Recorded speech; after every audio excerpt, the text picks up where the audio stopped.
Hi, welcome to SF Paper Creativity. In today's tutorials, I'm going to be using motionless pictures.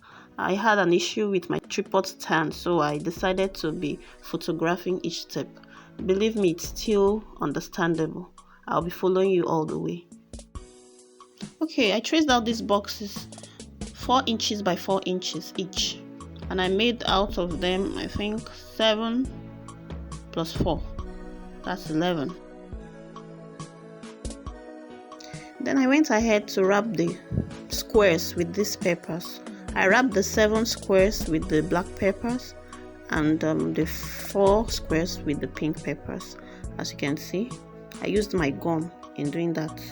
The black paper here, I gummed it, wrapped it behind, and then I got this for the pink, this for the black and pink.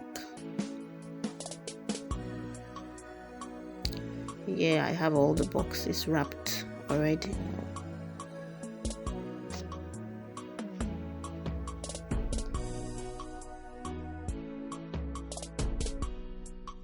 I then arranged them in this manner. You can see the black in that manner and the pink, and gummed them.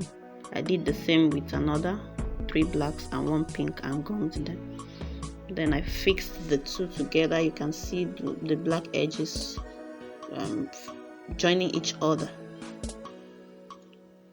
Then I added the other 2 pink boxes, just the way you've seen in the picture, and gummed all of them together.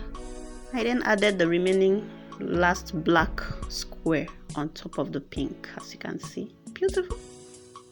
I used this gold trimmer in them. You will have to see here. I wrapped all the visible black edges with the gold trim, as you can see. Wrapped them with gum. I used my gum to do that. And I had this. I also got some beads, the white beads, just as you've seen them in the picture. The white beads. I use them in this manner. You can see it's in the finished product. I put the beads in all the black boxes or black squares, and I had this. Alright, thanks for watching.